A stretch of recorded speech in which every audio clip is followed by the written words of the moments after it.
নমস্কার বন্ধুরা, রায় kitchen and গার্ডেনিংয়ে আপনাদের সকলকে স্বাগত। বন্ধুরা, আজকে আমি জবা গাছে যে ভিডিওটি নিয়ে এসেছি, গাছের রিপোর্টিং না করেও আমরা পুরানো গাছকে কিভাবে নতুনের মতো তৈরি করব, সেটাই আজকে আমি এই ভিডিওতে দেখাবো। আপনাদের সকলকে স্বাগত আমার এই ভিডিওটি দেখার জন্য। আমার এখানে যে গাছটি, এই গাছটি কিন্তু 6 থেকে 7 মাস বয়স, কিন্তু গাছটির অবস্থা একেবারে পাতাগুলো শুকিয়ে গেছে, গাছটা মরা মরা হয়ে আছে।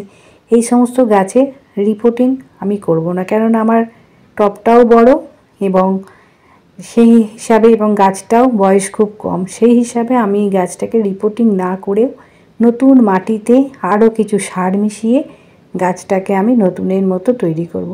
বন্ধুরা, আপনাদের যে সমস্ত গাছগুলো খুব কম দিনের কেনা, সেই সমস্ত গাছের রিপোর্টিং করার কোনো প্রয়োজন নেই। আমি এখানে নাইট্রোজেন সমৃদ্ধ সার রেখেছি, ইউরিয়া রেখেছি। ইউরিয়াতে আছে প্রচুর পরিমাণে নাইট্রোজেন। তারপর যেটা রেখেছি সেটা হচ্ছে শুকনো গোবর সার এবং ডিএপি।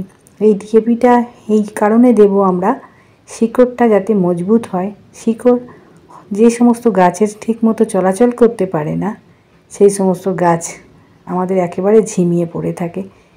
এই সমস্ত খাবার দিয়ে আমি নতুন মাটিতে প্রত্যেকটা সার ভালো করে মিশিয়ে নিচ্ছি।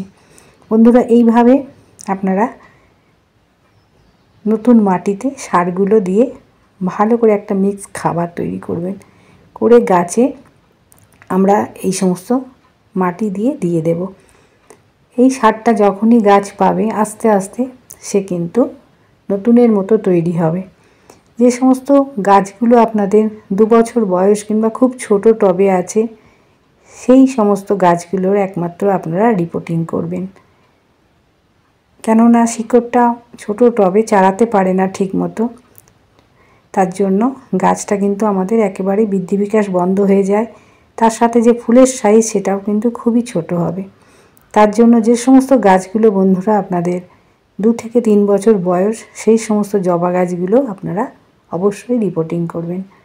আর যে সমস্ত টব আপনাদের বড় টবে গাছ বসিয়েছেন, গাছগুলো হয়তো রুক্ষ সূক্ষ্ম হয়ে আছে, গাছের পাতা নেই, যেমন ঠিক আমার এই গাছটি, সেই সমস্ত গাছগুলোকে আপনারা এইভাবে নতুন মাটিতে এই সারগুলো দিয়ে গাছগুলো আবার নতুনের মতো আমরা তৈরি করব। আমি 15 দিন পর গাছটিকে আপনাদের সামনে নিয়ে এসেছি। বন্ধুরা, দেখুন গাছটার চেহারা অনেকটা চেঞ্জ হয়ে গেছে। আস্তে আস্তে নতুন পাতা বার হচ্ছে এবং সেগুলো কিন্তু সবুজ। তা এরপরেই কিন্তু আমরা যখন পটাশিয়াম সমৃদ্ধ খাবার দেব, তখনই গাছে কিন্তু কুড়ি চলে আসবে।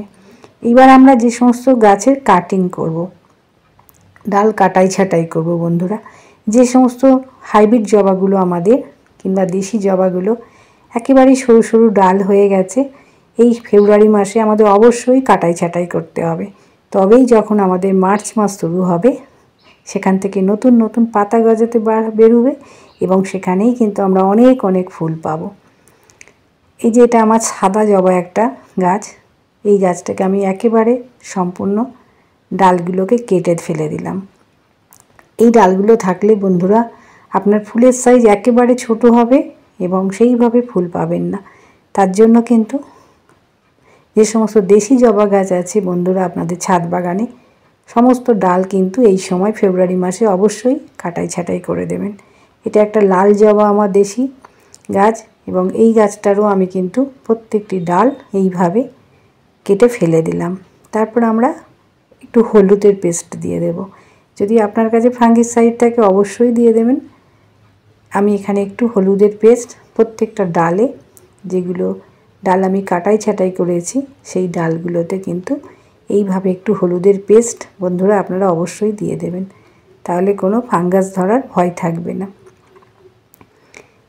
এরপর আমরা এই সমস্ত গাছে কিন্তু একটা ভালো খাবার দিতে হবে, তবেই কিন্তু গাছগুলো থেকে আমরা অসংখ্য অসংখ্য শাখা পোশাখা পাবো। আর যত শাখা পোশাখা বার হবে, তত কিন্তু আমরা ফুল পাবো গাছ থেকে। এর জন্য আমি একটা খাবার রেখেছি, সেটাও কিন্তু নাইট্রোজেন সমৃদ্ধই খাবার। আমাদের যে ইউজ করা চা পাতা, সেটা আমি পরিষ্কার করে ধুয়ে রেখে দিয়েছি।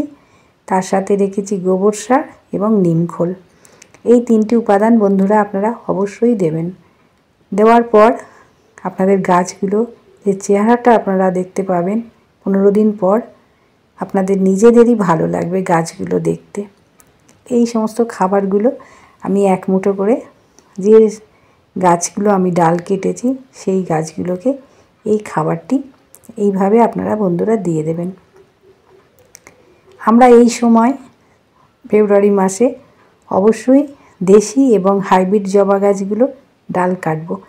যে ডালগুলো বন্ধুরা আপনারা দেখেই বুঝতে পারবেন একেবারে সরু হয়ে আছে, সেই ডালগুলোকে মায়া ত্যাগ করে অবশ্যই কেটে দিতে হবে। তবেই কিন্তু আমাদের গাছটা ঝাড় হবে এবং যত ডালপালা শাখা প্রশাখা বার হবে তত কিন্তু আমরা গাছ ভরা ফুল পাবো। এই জন্য আমাদের কিন্তু এই ফেব্রুয়ারি মাসে অবশ্যই কিন্তু আমাদের ডাল কাটতে হবে গাছ। এই যে সাদা জবাটা আমি ডাল কেটেছিলাম দিন 15 আগে, দেখুন একবার কত শাখা পোশাখা বেরিয়েছে, একবার দেখুন। এখানে একটা লক্ষ্মী জবা গাছ, এই যে যত শাখা পোশাখা বেরিয়েছে বন্ধুরা, এখান থেকে কিন্তু আমরা হাজার হাজার ফুল পাবো। এইভাবে আপনারা আপনাদের গাছগুলো কাটাই ছাঁটাই করুন এই ফেব্রুয়ারি মাসে, তাহলেই কিন্তু সারা গ্রীষ্মকাল, বর্ষাকাল, শরৎকাল আমরা কিন্তু ফুলে ফুলে এইভাবে আমাদের ছাদ বাগান ভরে উঠবে। আজকে এর মতো ভিডিওটি শেষ করছি।